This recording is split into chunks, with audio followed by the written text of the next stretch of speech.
prudencia de Salomón no como una sabiduría contemplativa, sino como una sabiduría práctica, para discernir el bien del mal y para gobernar al pueblo con justicia. Aparece también como un don de Dios. Podemos decir que la sabiduría de Salomón es una prudencia política, es decir, la prudencia propia del gobernante para regir a su pueblo, y también que se trata de una prudencia infusa, porque es Dios el que se la da, es decir, es Dios el que causa en Salomón esta prudencia como un don. El concepto de sabiduría aparece en la Sagrada Escritura, sobre todo en los libros que por eso se llaman sapienciales, en la sabiduría, Eclesiástico, Eclesiastés, y en los llamados salmos sapienciales, en los proverbios también. Es un género literario propio del Oriente, no es exclusivo de Israel. Aparece en distintas naciones de Oriente y se conservan libros. Es famoso la sabiduría, el libro egipcio, la sabiduría de Amenemope o Amenhotep, pero son muchos otros los libros que se conservan. Y en general es esa sabiduría que enseña la ciencia del buen vivir, del cómo comportarse en el trato con los demás, en la sociedad, etc. En estos libros es fácil encontrar muchos paralelos con los libros sapienciales de la Biblia. Sin embargo, el hecho de que haya paralelos no significa identidad. La prudencia, en el sentido en que la estamos estudiando, se aproxima, se parece a la sabiduría, pero sin embargo la sabiduría de alguna manera la trasciende, porque la sabiduría de Israel se ubica sobre todo en un contexto religioso. El que es el hombre verdaderamente prudente, es decir, sabio, es el que observa la ley. Eclesiástico 1:26. Si apeteces la sabiduría, guarda los mandamientos. Y al contrario, no es prudencia o sabiduría la habilidad para hacer el mal. Eclesiástico 19:22, no es sabiduría el conocimiento del mal, no está en el consejo de los pecadores la prudencia, a menos que sea lo que llama Baruch 3:23, prudencia de la tierra, que no es verdadera prudencia sino una caricatura de la prudencia. En cambio, Proverbios 1:7, el principio de la sabiduría es el temor del Señor. Tiene sus límites. Proverbios 21:30, sabiduría, prudencia y consejo son nada ante Yahvé. Dios es el sabio y Dios es el prudente por excelencia, es decir, el providente. La causa, lo señalamos recién, puede ser el don de Dios, la cita de Primero Reyes, Salomón, también Salmo 119, versículo 98, y Eclesiástico 1:1, es decir, lo que llamamos la prudencia infusa, Dios la da. Aparece también la sabiduría o prudencia adquirida, ya sea por los propios medios, experiencia, ya sea precisamente fundados en la experiencia ajena. Es lo que se llama docilidad, saber aceptar consejos del que sabe más que uno y saber aprovechar la experiencia de los ancianos. Muchos textos en los libros sapienciales insisten sobre esto. El prudente, en los salmos, en los libros sapienciales, es entonces el hombre a la vez hábil y piadoso. En cambio, el pecador es denominado necio, insensato, etc. Sabiduría 4 del 8 al 9, idea central, la ancianidad venerable no es la de muchos días, ni se mide por el número de años. La verdadera canicie para el hombre es la prudencia, es decir, la del hombre que ha sabido, aprovechar la experiencia de la vida. En el Eclesiastés 2:14, el sabio tiene sus ojos en la frente, mas el necio camina en las tinieblas. Oposición.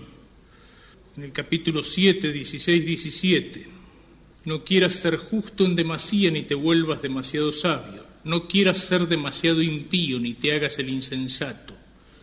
Nuevamente esa oposición. En el profeta Baruch, capítulo 3, escucha Israel los mandamientos, versículo 9 y siguientes. Los mandamientos de vida, tiende tu oído para conocer la prudencia. ¿Por qué Israel? ¿Por qué estás en país de enemigos? Has envejecido en un país extraño, te has contaminado con cadáveres, contado entre los que bajan al Sheol, es que abandonaste la fuente de la sabiduría. Si hubieras andado por el camino de Dios, habrías vivido en paz eternamente. Aprende dónde está la prudencia, dónde la fuerza, dónde la inteligencia. Más adelante, no conocieron el camino de la ciencia, versículo 20. No conocieron el camino de la sabiduría, 23, 27. No fue a estos a quienes eligió Dios, ni les enseñó el camino de la ciencia, y perecieron por no tener prudencia. Todo el contexto. Lo mismo en Proverbios 2. Hijo mío, si das acogida a mis palabras y guardas en tu memoria mis mandatos, prestando tu oído a la sabiduría, inclinando tu corazón a la prudencia, si invocas a la inteligencia y llamas a voces a la prudencia, si la buscas como la plata y como un tesoro la rebuscas, entonces entenderás el temor de Yahvé y encontrarás la ciencia de Dios. Porque Yahvé es el que da la sabiduría, de su boca nacen la ciencia y la prudencia. Cuando entre la sabiduría en tu corazón y la prudencia te guardará, apartándote del mal camino, del hombre que propone planes perversos. Fíjense en todos estos textos, cito así a la manera de ejemplo, alguno más importante, siempre es la insistencia en lo mismo. Buen comportamiento, cumplimiento de la ley en contexto religioso. Y ese es el verdadero prudente, el verdadero sabio, mientras el pecador es necio o insensato. En el Nuevo Testamento aparece en los Evangelios la parábola del mayordomo infiel. Dice, lo alabó su señor porque obró prudentemente. Joti frónimos epoisen, obró prudentemente. Cristo lo pone como un ejemplo en la habilidad que tenemos que tener para la adquisición del reino de los cielos. No es que elogie la conducta como tal del tipo, que no es muy buena, pero ejemplo, si los hijos de las tinieblas son así de hábiles, de astutos, con cuánta mayor razón nosotros que buscamos un bien más alto. Lucas 16:8. Mateo 25, del 1 al 13, la parábola de las vírgenes prudentes, frónimoi, frónesis, prudencia, griego, y las vírgenes bobas, morai. Cristo no alaba la vigilancia, aquí, porque se durmieron los dos grupos, alaba la previsión, es decir, que cuando se despertaron las prudentes tenían aceite en sus lámparas, es decir, habían previsto, prever el futuro, eso íntimamente relacionado con la prudencia. Mateo 7, 24 al 27, ejemplo de hombre prudente es el que construye su casa sobre roca, que viene a ser el que escucha las palabras de Cristo y las pone en práctica. Referida a la vigilancia, quisí, en el capítulo 24, versículo 45 de San Mateo, siervo fiel y prudente, es aquel que espera en vela y trabajando la llegada del Señor. En Mateo 10:16 habla de la prudencia de las serpientes. No confundir, porque también existe el versito ese que decía, Monsignore que viene de Roma es piadoso a la par que prudente. Es piadoso, es prudente como una paloma y piadoso como una serpiente. No, los que son prudentes son la serpiente. Aquí aparece, digamos, en un sentido un poco limitado. La prudencia es el arte de escapar a los peligros, que la serpiente lo tiene en alto grado. Y también habla de la falsa prudencia, incluso con un sentido de ironía. En el himno jubilatorio, Mateo 11:25, te alabo, Padre, Señor del cielo y de la tierra, porque escondiste estas cosas a los sabios y a los prudentes, y se las revelaste a los pequeños, es decir, a los humildes. Se las escondiste a los que se creen sabios y se creen prudentes. Hay cierta ironía en el Señor ahí. San Pablo tiene muchas referencias al tema. Aparece la prudencia como virtud necesaria para los obispos, 1 Timoteo 3:2, para los presbíteros, Tito 2:2, aunque parezca increíble, Tito 2:5 también para las mujeres y para los cristianos en general, 1 Corintios 10:15. Os hablo como a prudentes, juzgad vosotros lo que os digo, es decir, tienen capacidad de discernimiento para saber reconocer lo que Pablo les dice como a tipos que son prudentes, que tienen juicio, que tienen criterio. En la carta a los Efesios, capítulo 5, habla de que en otro tiempo fuisteis tinieblas, mas ahora sois luz en el Señor. Vivid como hijos de la luz, pues el fruto de la luz consiste en toda bondad, justicia y verdad. Examinad qué es lo que agrada al Señor, y no participéis de las obras infructuosas, antes bien denunciadlas, ¿sí? También saber discernir. Así pues, mirad atentamente, versículo 15, cómo vivís, que no sea como imprudentes, sino como prudentes, aprovechando bien el tiempo presente, porque los días son malos. Por tanto, no seáis insensatos, sino comprended cuál es la voluntad del Señor. Como en el Antiguo Testamento se opone el prudente, hijo de la luz, que discierne la voluntad del Señor, al insensato, que ni la encuentra ni la cumple. Usa San Pablo también, como Cristo, la ironía, 1 Corintios 4:10, nosotros como ignorantes, como estúpidos, ustedes como prudentes en Cristo, ironizando a aquellos que se creen mucho. Y en la 1 Corintios 1:19, 18, pues la predicación de la cruz es una necedad para los que se pierden, mas para los que se salvan es fuerza de Dios. Porque dice la Escritura, destruiré la sabiduría de los sabios e inutilizaré la inteligencia de los inteligentes. ¿Acaso no entonteció Dios la sabiduría del mundo? De hecho, como el mundo mediante su propia sabiduría no conoció a Dios en su divina sabiduría, quiso Dios salvar a los creyentes mediante la necedad de la predicación. Mientras los judíos piden señales y los griegos buscan sabiduría, nosotros predicamos a un Cristo crucificado, escándalo para los judíos, necedad para los gentiles. Mas para los llamados, lo mismo judíos que griegos, fuerza de Dios y sabiduría de Dios, porque la necedad divina es más sabia que la sabiduría de los hombres. Y a lo largo del capítulo 2 habla de esta verdadera sabiduría, pues no quise saber entre vosotros sino a Jesucristo y a este crucificado. Sabiduría de Dios misteriosa, escondida, destinada por Dios desde antes de los siglos para gloria nuestra, desconocida por los príncipes de este mundo. El hombre naturalmente, o el hombre natural, psíquico, animal, no capta las cosas del espíritu que son necedad para él. En Romanos 8:7 habla de lo que denomina prudencia de la carne, que vamos a encontrar más adelante en Santo Tomás cuando hable de los pecados contra la prudencia. En las epístolas católicas, la epístola de Santiago 1:5.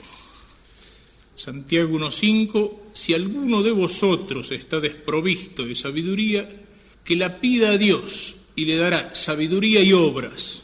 Es decir, no solo la sabiduría de la contemplación, sino de la contemplación que ilumina la acción. Lo mismo, capítulo 3 versículos 13 para adelante. Hay entre vosotros quien tenga sabiduría o experiencia, que muestre por su buena conducta las obras hechas con la dulzura de la sabiduría. Como ven, siempre es una sabiduría ordenada a la praxis.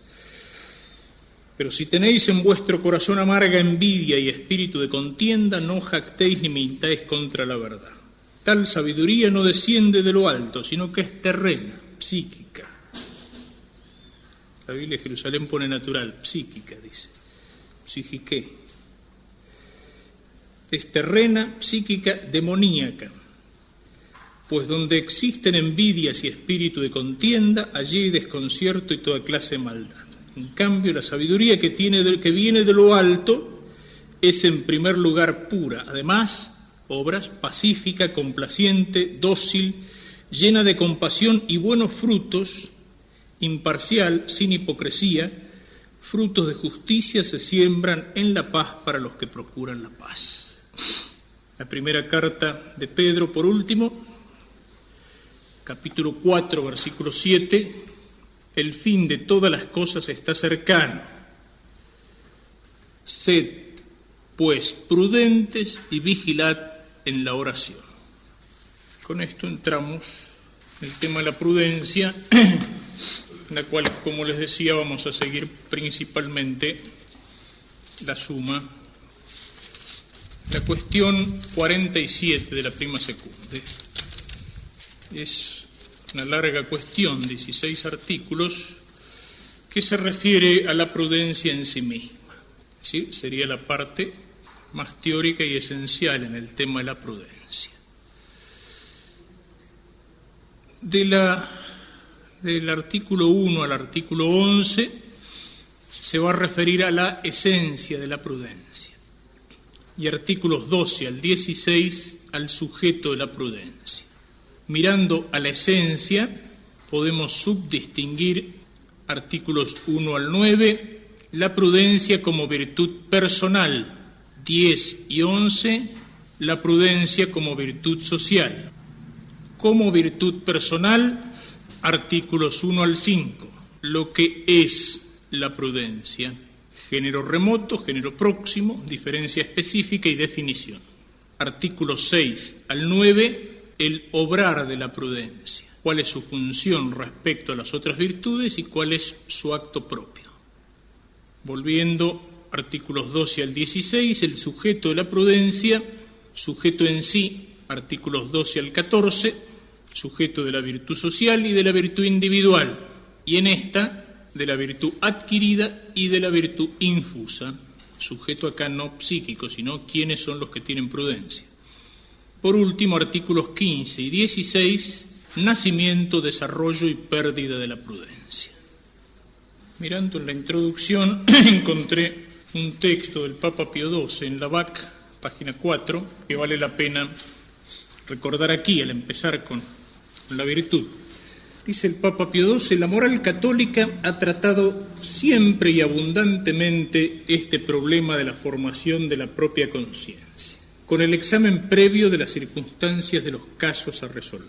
Todo lo que ella enseña ofrece una ayuda preciosa para las determinaciones de la conciencia, tanto teóricas como prácticas. Baste citar las explicaciones de Santo Tomás, hasta ahora no superadas, acerca de la virtud cardinal de la prudencia y demás virtudes a ella correspondientes.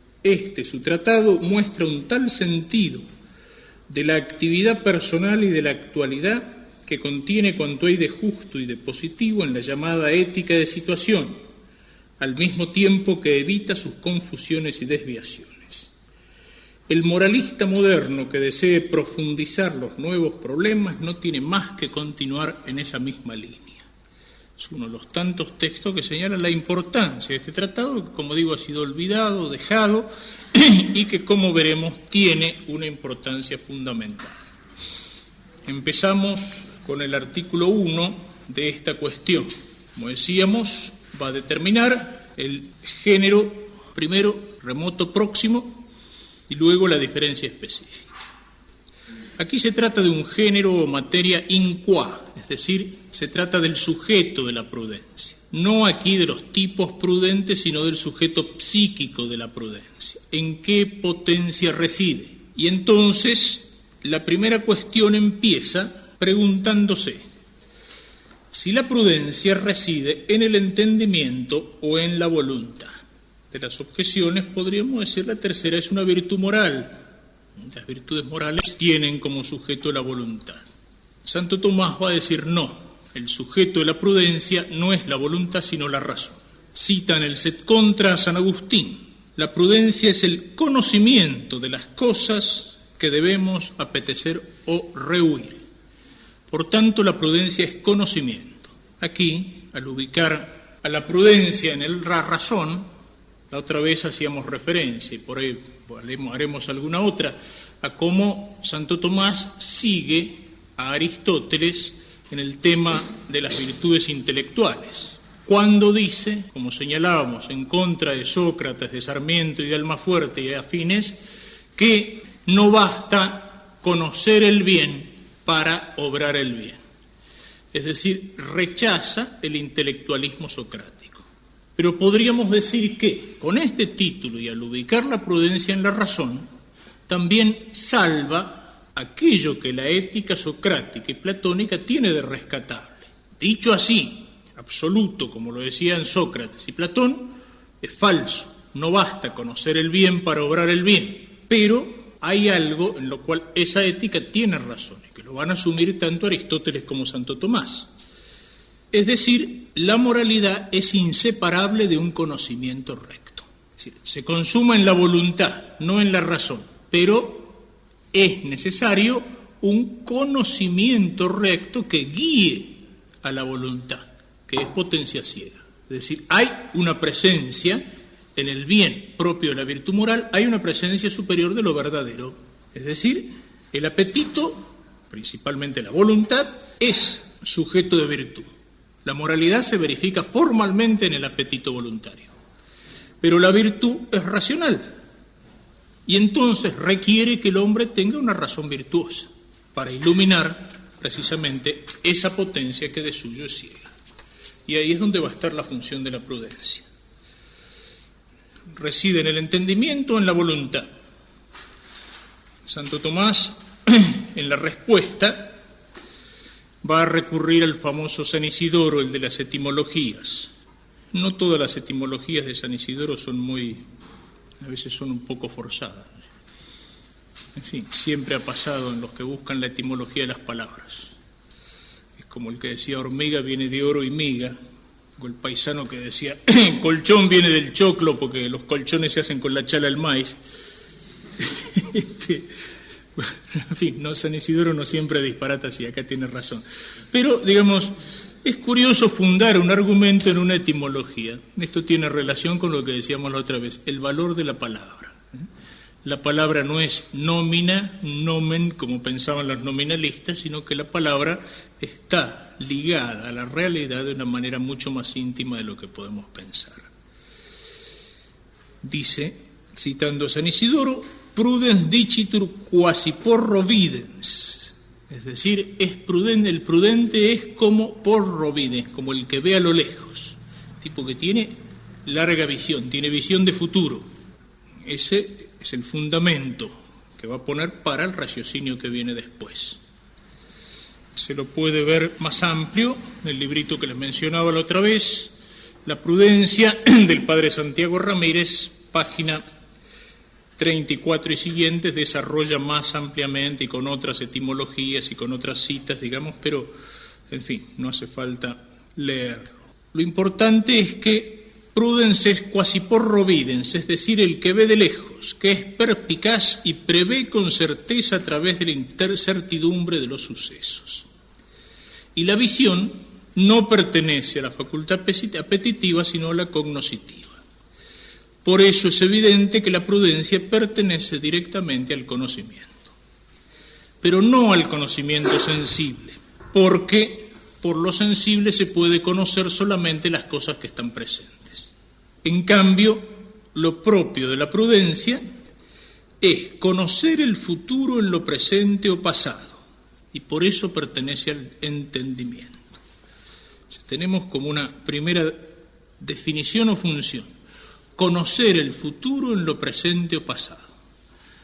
El prudente es aquel que por un recuerdo fiel al pasado, experiencia, y por un conocimiento de las circunstancias presentes, es capaz de prever cómo viene la cosa en el futuro.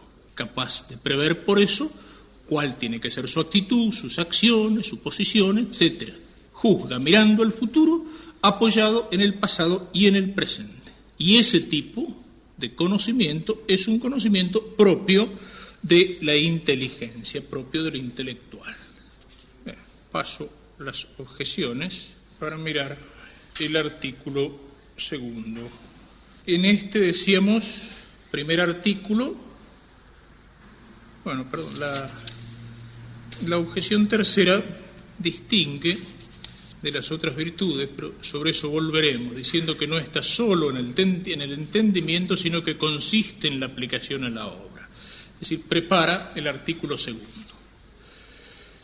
Está en la razón, y ese es la materia in qua o el género remoto.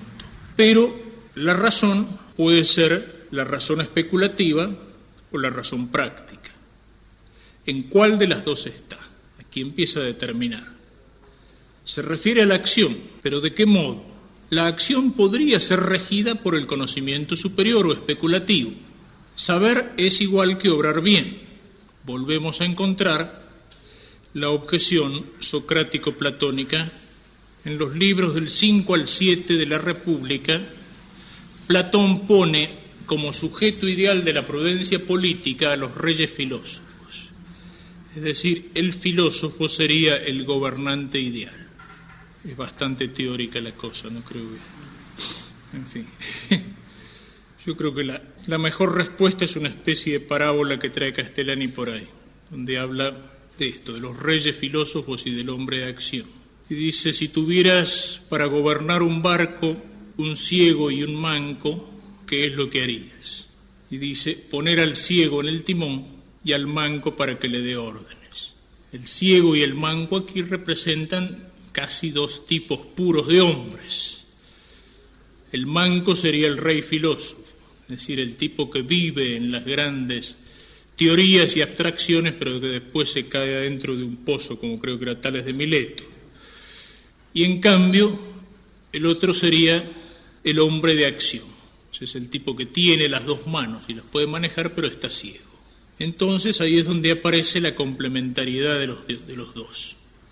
Cuando en una sola persona se reúne, y se reúnen de manera eminente, la inteligencia contemplativa y la capacidad de acción, no es frecuente. Ahí sí es donde aparece el que verdaderamente tiene condición o don de Dios para ser líder, para ser jefe, para ser caudillo, para ser conductor. Pero no es fácil, por más que uno ponga aviso en los diarios, de encontrar personas que reúnan esas dos cualidades en uno. Entonces, a veces hace falta la complementariedad. A veces el rey filósofo tiene que tener a su lado un hombre de experiencia que lo aconseje. Y el hombre de acción tiene que tener la suficiente humildad como para saber escuchar a aquel que sabe, a aquel que tiene el orden de los principios. Por eso es muy utópico e irreal el decir el gobernante ideal es el rey filósofo. Santo Tomás opta por la concepción contraria, la de la ética Nicómaco. La prudencia, es decir, no basta no basta el conocimiento teórico, el conocimiento especulativo. La prudencia es, dice en el Set Contra, citando a Aristóteles, la recta razón en el obrar, lo cual es propio de la razón práctica. Es decir, es la misma facultad, pero que se extiende a lo concreto. Por tanto, la prudencia reside solamente en el entendimiento práctico. Y en la respuesta, es propio del prudente el poder aconsejar bien. A su vez, el consejo versa sobre las cosas que debemos hacer en orden a un fin, es decir, sobre los medios, las cuales pertenecen al entendimiento práctico. Es pues evidente que la prudencia reside exclusivamente en el entendimiento práctico. Es decir, no se delibera sobre lo necesario. La deliberación no hace a los fines últimos ni a las verdades eternas. La deliberación hace acerca de los medios que tenemos que utilizar para alcanzar ese fin. Bueno, aquí decíamos recién, digamos, respondiendo a una pregunta, la prudencia, digamos, supone como una escala de descenso. Podríamos, para tener en cuenta en esto, podríamos tener en cuenta que en el acto moral se dan varios pasos. Lo primero está la sindéresis. La sindéresis es lo que en el aspecto, en el orden de la especulación, del conocimiento especulativo, sería el conocimiento de los primeros principios, es decir, la inteligencia. La sindéresis es el conocimiento de los primeros principios en el orden del obrar. El primer principio de todos, hay que hacer el bien y evitar el mal, y lo que deriva inmediatamente de ello, es decir, los fines de las virtudes morales. Es el conocimiento más alto y más evidente, que de alguna manera va a iluminar desde arriba todo el obrar moral del hombre.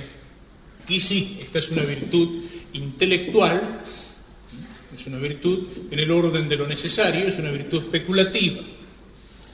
De la sindéresis que ilumina el obrar moral, nace lo que podríamos llamar la ética filosófica y teológica, o la ciencia moral. O sea, estos principios empiezan a aplicarse, pero a aplicarse todavía de una manera universal. Los 10 mandamientos, por ejemplo, estarían acá. Hacer el bien y evitar el mal. Acá sería no robar, no mentir, no matar.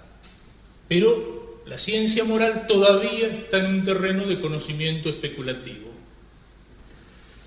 Hay un tercer paso, que es lo que podríamos llamar la casuística, sobre la cual nos vamos a detener porque se habla mucho después, se habla mucho y a veces no se sabe bien qué es.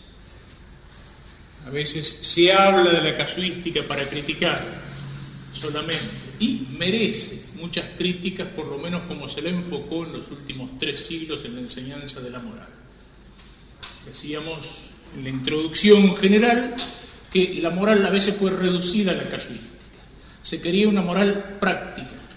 Entonces se entendió la moral durante mucho tiempo no en la visión tomista, el hombre que retorna a Dios, sino que se le entendió a la moral como una enseñanza para preparar confesores que tuvieran resueltos todos los problemas. La casuística es lo que uno puede encontrar en los manuales, que eran muy abundantes, que se llamaban casus conscientia.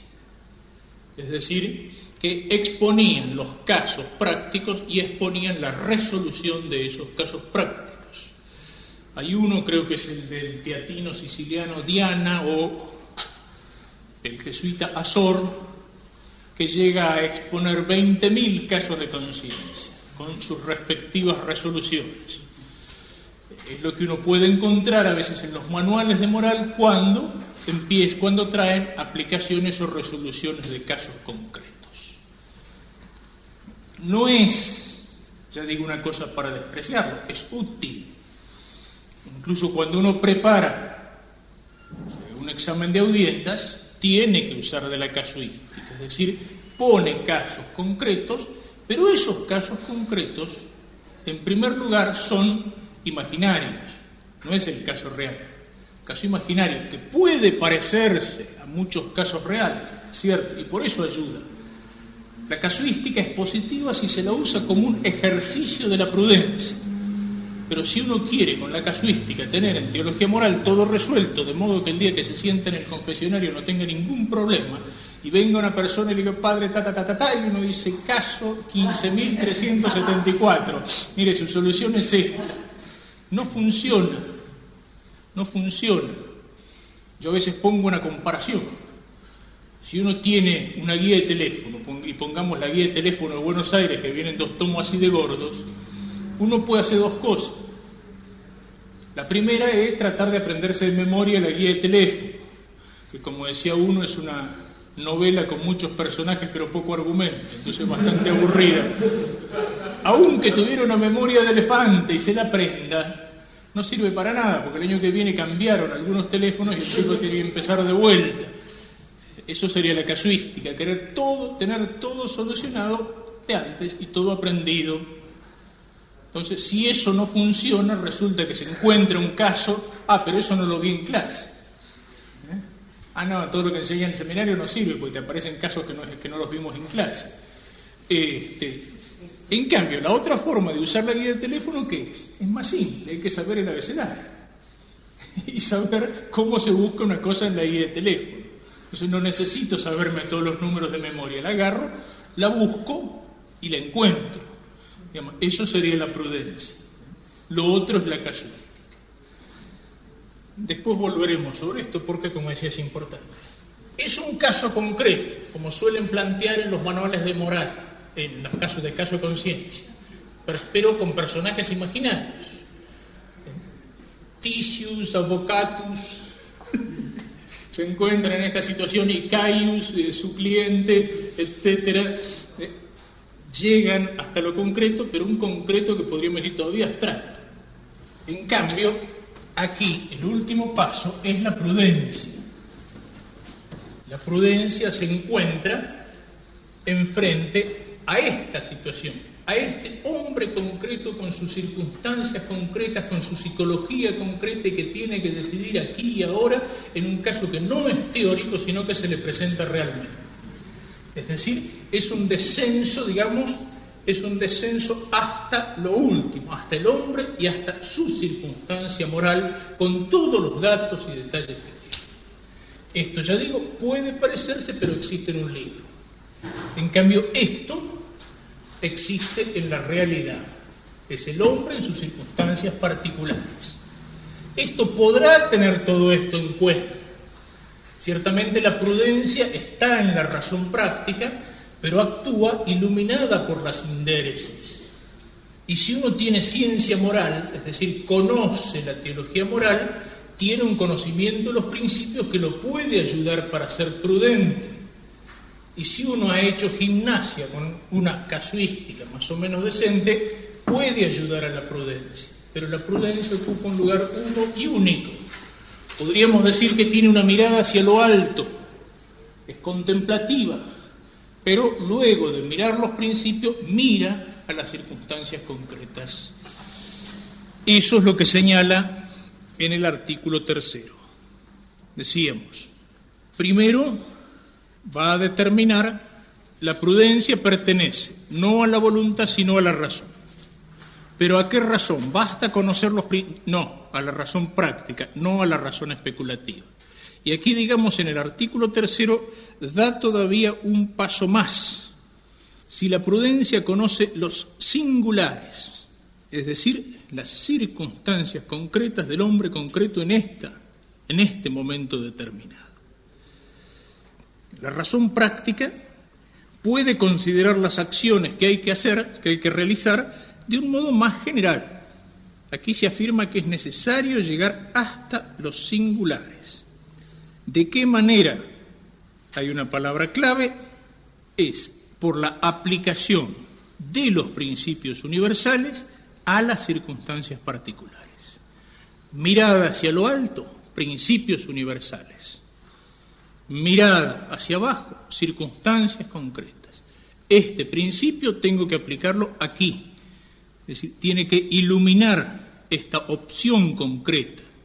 Es propio la prudencia, no solo la consideración racional, sino la aplicación a la obra, que es el fin de la razón práctica, pero no se puede aplicar una cosa a otra sin conocer ambas. Esto es, lo que se aplica, los principios, y aquello a lo cual se aplica.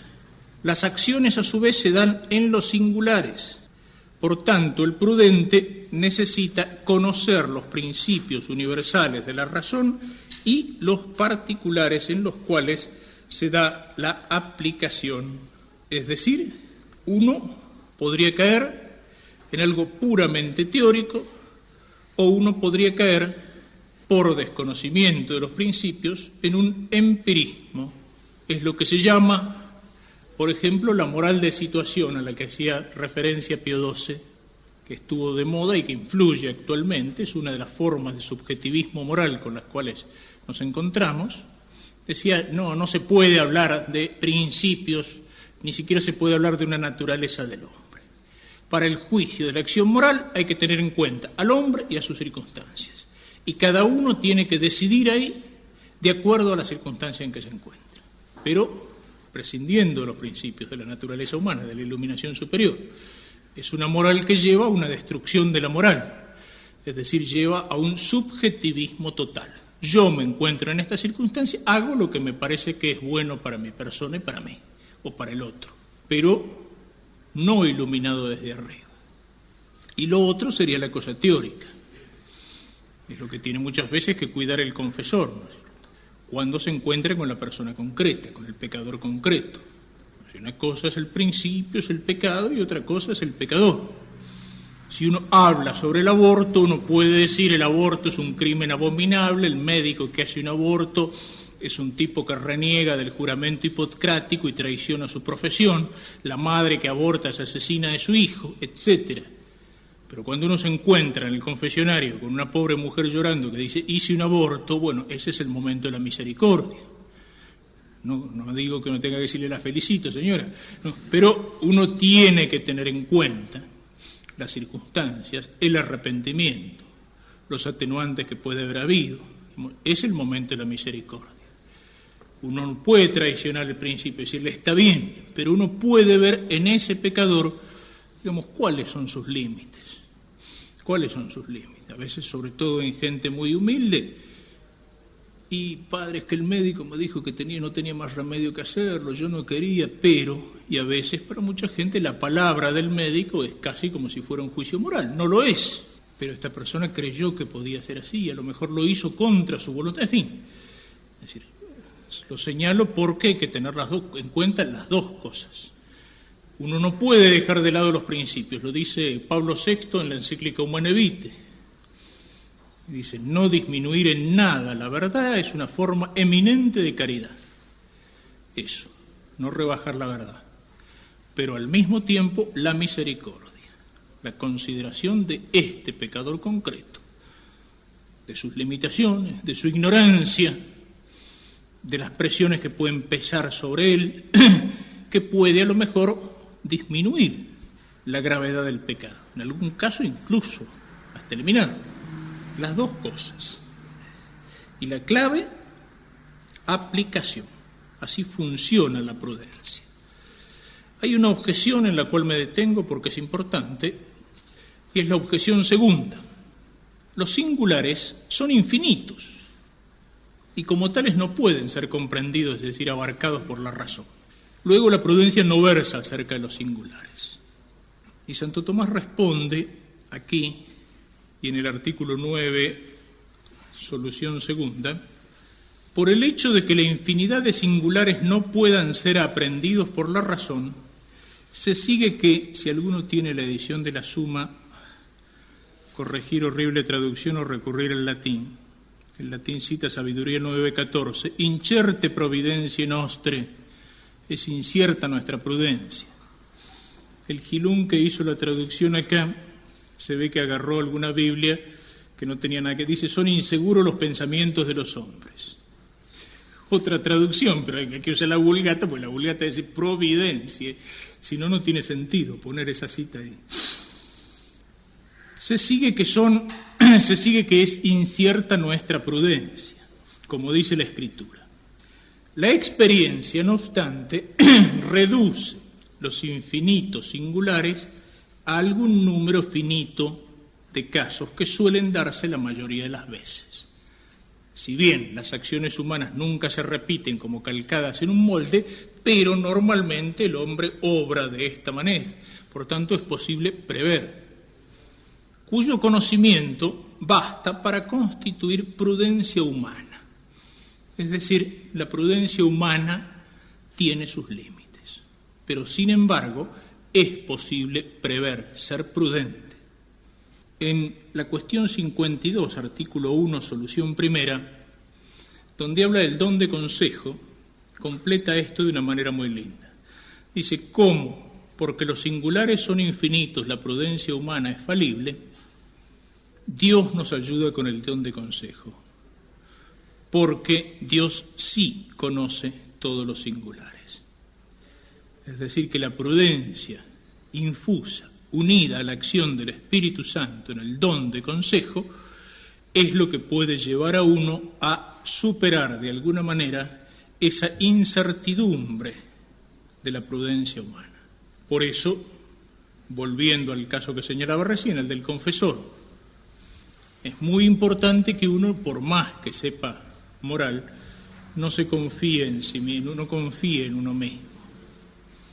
Es decir, que cuando se sienta a confesar, y cada vez que uno se sienta a confesar, pida la iluminación del Espíritu Santo, que sea Él el que actúe a través de nosotros. La experiencia reduce los infinitos singulares, hace referencia a la experiencia. Y esto nos lleva a la solución tercera. El sujeto principal de la prudencia es la razón práctica. Pero aquí pone Santo Tomás que la prudencia no reside en los sentidos externos, sino en los internos, a los que completan la memoria y la experiencia para juzgar prontamente de los particulares. Y como lo señala Santiago Ramírez, página 47 a 50 de su libro, dice, la cogitativa es también sujeto de la prudencia. No por igual, porque una virtud no puede estar en dos potencias al mismo tiempo. Se encuentra principalmente en la razón práctica, pero de una manera auxiliar en la cogitativa.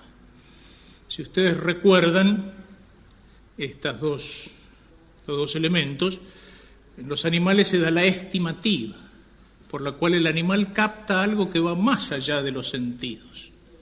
Cuando la oveja ve al lobo, sus sentidos externos, ¿qué es lo que le muestran? La parte física del lobo, pero ella lo percibe como enemigo.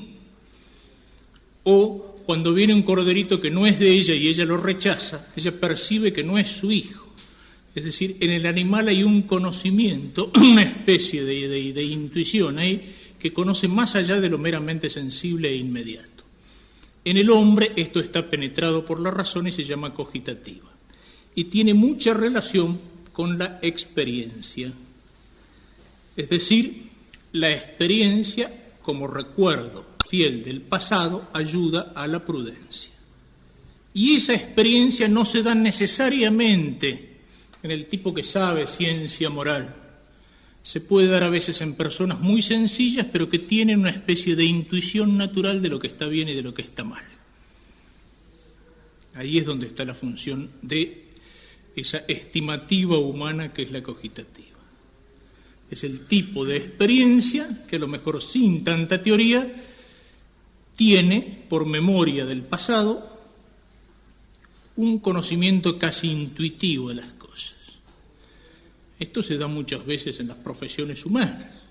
A veces se encuentra enfermeros que en algunas cosas saben más que los médicos, por experiencia. Uno encuentra presos viejos y con experiencia que saben más que los abogados jóvenes. Discúlpeme, doctor, usted sabrá, pero a mí me parece que acá tenemos que hacer entrar el artículo 20 porque con esa la sacamos condicional, ¿no? Y el abogado joven tiene toda la teoría, pero el preso tiene la experiencia. Entonces sabe que si el abogado lo defiende a su manera, lo va a mandar adentro. No, apliquemos esto y salimos. Es decir, conoce por experiencia. Te contaba una vez un tipo que estudiaba matemáticas que hablando con un jugador de oficio, de profesión en juegos de azar, hablando sobre los números que pueden salir en los dados, el tipo le decía, el 7 tiene una caída más. Y este le dice, ¿por qué? Y no sé, pero tiene una caída más.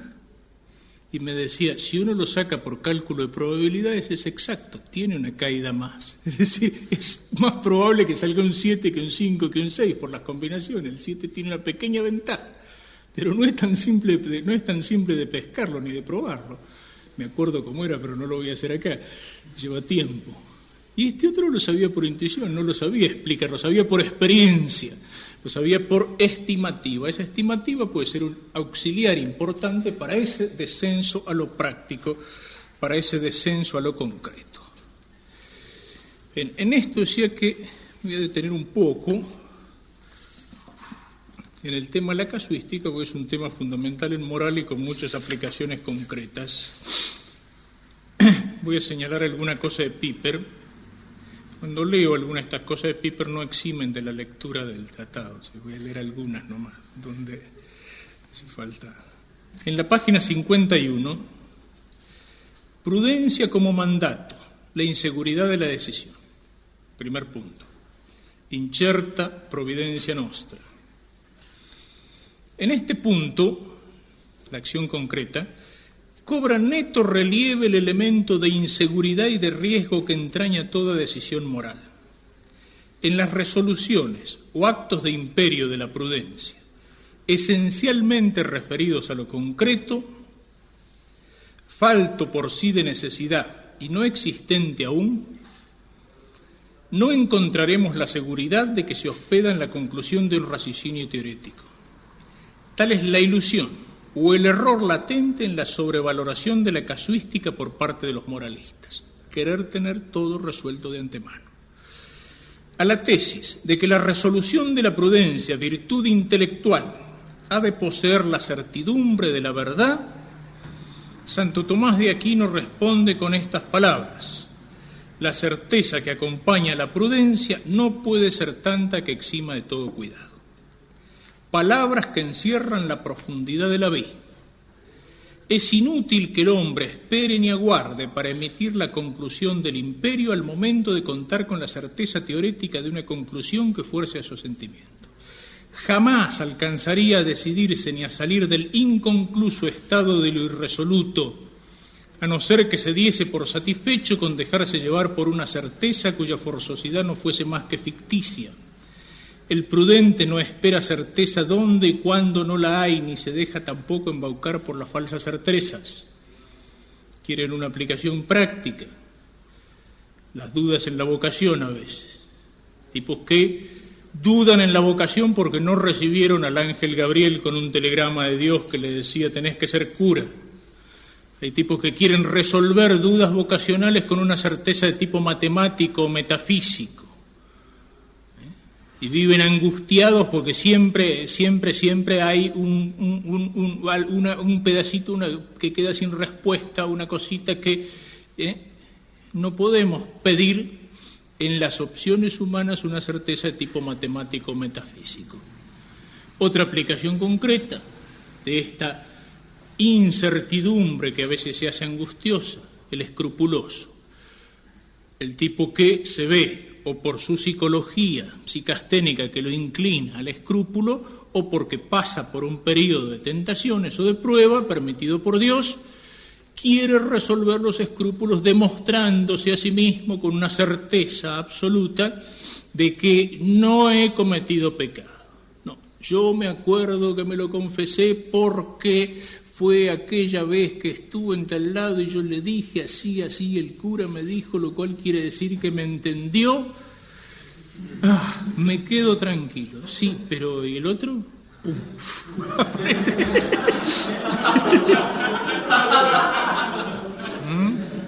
Quiere la certeza absoluta. Acuérdense el del cura que estaba consagrando y tenía escrúpulos acerca de la intención de consagrar y decía volo consecrare, y le entra el escrúpulo volo de vis, non de volare. Es decir, jamás se resuelve ni se cura una conciencia escrupulosa buscando una certeza absoluta de tipo intelectual. Jamás. Porque ni siquiera tenemos, mal que le pese a Lutero, y esa era la angustia de Lutero, la angustia tremenda de Lutero, Lutero quería tener la certeza absoluta de la salvación. Y eso lo lleva a la angustia, a una angustia que, como dice Roland Dalvier en Le Langage de Lutero, un libro sobre la le hace una especie de psicoanálisis, dice, si Lutero no hubiera encontrado su teoría de la justificación, donde busca una certeza sensible, y de la salvación, de sentirse predestinado, se hubiera vuelto loco. Es decir, vivía en la angustia de estar predestinado para la condenación. Y nosotros sabemos, y eso se ve en el Tratado de la Gracia, que no podemos tener la certeza ni metafísica ni matemática de vivir en gracia. Pero habitualmente basta con ¿qué? Basta con una certeza moral para vivir tranquilo. Uno no vive angustiado diciendo estaré en gracia. No estar... O sea, esa tesis teológica me tiene que llevar aquí a la humildad, pero no a la angustia. Nunca jamás se elimina una situación escrupulosa buscando el tipo de certeza especulativa. Nunca. Aparte porque el escrúpulo no está en la inteligencia. Se disfraza con argumentos, pero está en la sensibilidad. Incerta providencia nostra. Es la limitación de la condición humana, a menos que esa gracia, el don de consejo, nos ilumine. Fíjense, digamos, lo hago medio a propósito, o sea, estamos en el plano, es la aplicación, o sea, estamos en el plano de los principios, razón práctica, razón especulativa, pim pum, pero todo esto tiene enormes consecuencias en el orden práctico. Recién le señalé dos, esa de la casuística, el confesionario, y la otra, la de este tipo de certeza. Otra cosa más importante, no sé si la terminaré ahora, pues un poquito más larga, moralismo y casuística. Ya hemos definido la casuística. Y hemos dicho que la tragedia de la teología moral en los últimos siglos fue aferrarse a la casuística. Tiene elementos positivos, ojo, sepamos también en esto distinguir. A veces uno tiende a juzgar, y es parte de lo que decíamos recién, tiende a los juicios en blanco y negro.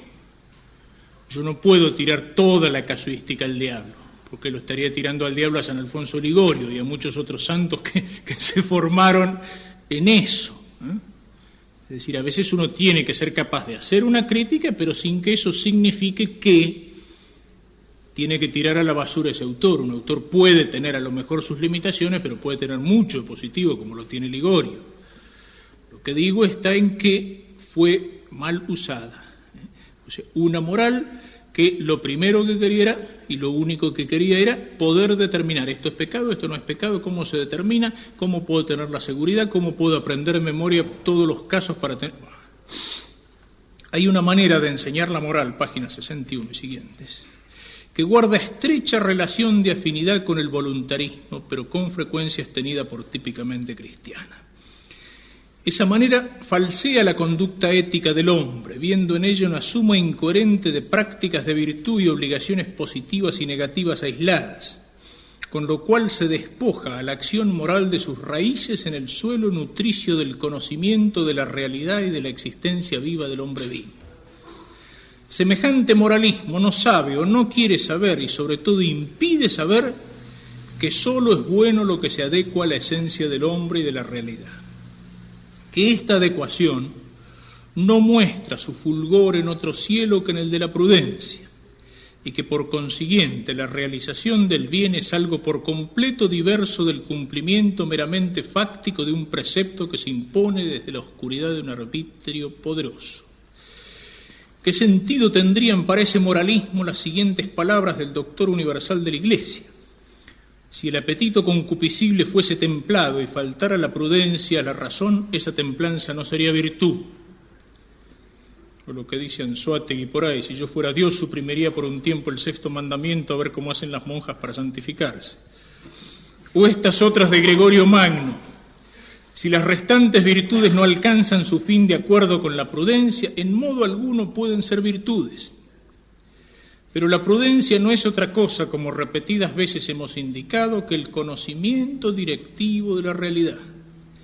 Por este conocimiento es o no es alumbrada la buena acción. En el imperio de la prudencia se realiza la configuración del deber por el ser. A través de este acto, el conocimiento verdadero de la realidad alcanza en la realización del bien su perfección última. El hombre lleva a la práctica sus buenas acciones cara a la realidad. La bondad de la operación humana singular descansa en esa refundición a que es sometida la verdad de las cosas reales. verdad que ha sido antes lograda y recibida mediante la consideración de la propia realidad, ipsa res. Y nuevamente el tema de esta objeción. Las realidades que circundan a la acción concreta son de una variedad casi infinita. Y sobre todo el hombre mismo, y en ello se diferencia del animal, es una esencia apta para realizar múltiples y diversas actividades. Justamente por su rango ontológico goza el alma de una disposición estructural que le permite referirse a una pluralidad sin fronteras. De ahí que el bien humano posea margen para variar de múltiples maneras, según la constitución en cada caso diverso de las personas y las distintas circunstancias de tiempo, lugar, etc. Todo esto influye, más en algunas virtudes, como puede ser la templanza, por ejemplo. No es lo mismo el comer o el beber en una persona que en otra, no es lo mismo lo que puede comer un niño que lo que puede comer un tipo que trabaja en el campo hombreando bolsas bajo el sol. No es lo mismo la castidad en un casado que en un soltero. No es lo mismo la castidad en una persona de violentas pasiones que la castidad en un viejo donde esas pasiones están apagadas.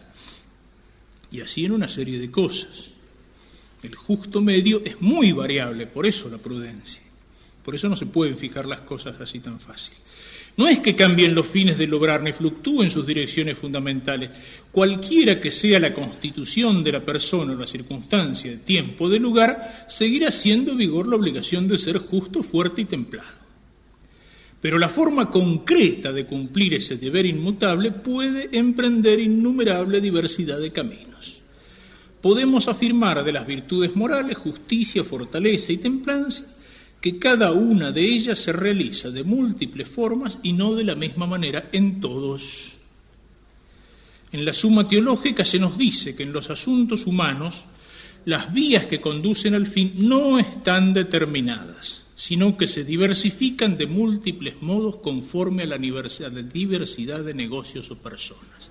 El fin está templado, justo, fuerte, pero los medios al fin, que es donde entra la prudencia, no están. Los tengo que ir inventando, es decir, descubriendo en cada momento. De la muy humana aspiración a la seguridad de lo cierto, a la claridad de las visiones panorámicas y a lo determinado y exacto en las demarcaciones, no pudo menos que nacer el intento de ordenar el impreciso caos que representan las innumerables formas posibles de realizar el bien, habilitándolo para ser integrado en un sistema de conjunto, determinado en longitud y latitud por los grados de una medición racional y abstracta.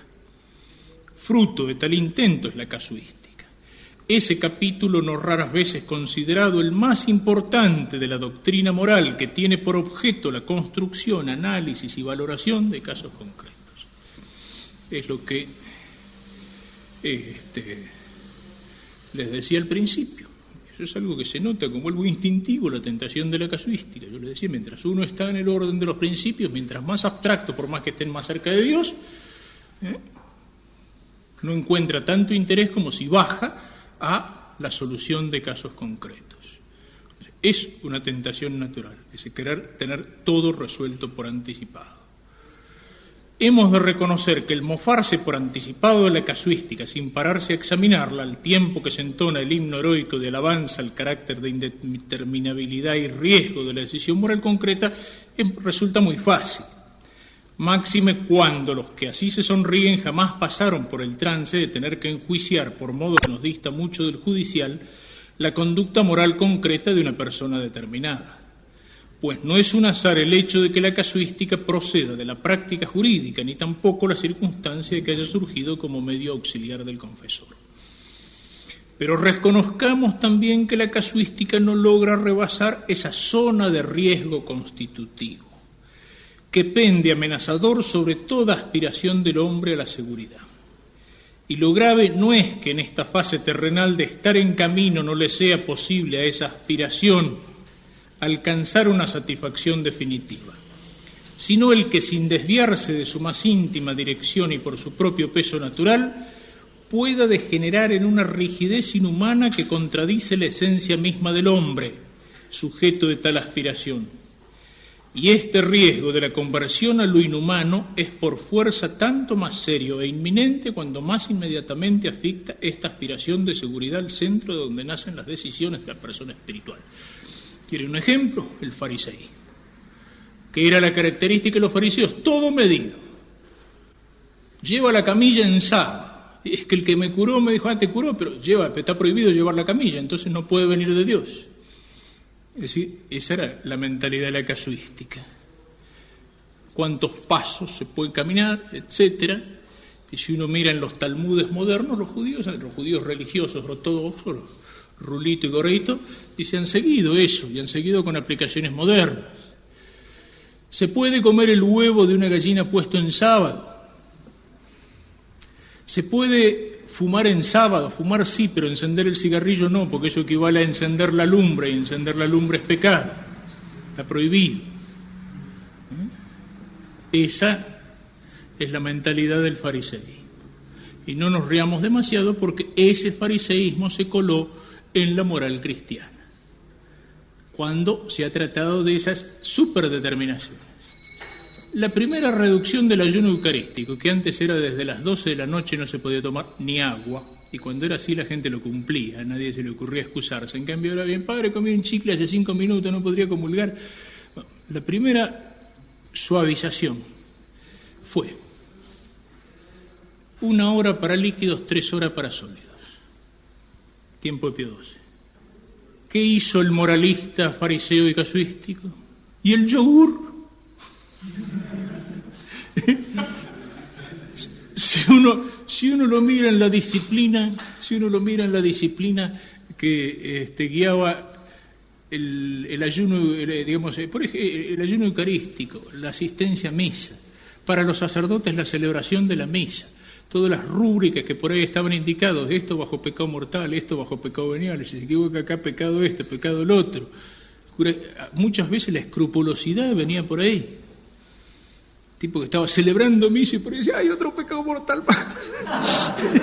Rezaba el breviario, como si uno, ¿qué te pasa? No, porque si me salta una hoja es pecado mortal, me salté un salmo, pero fíjate el número de página.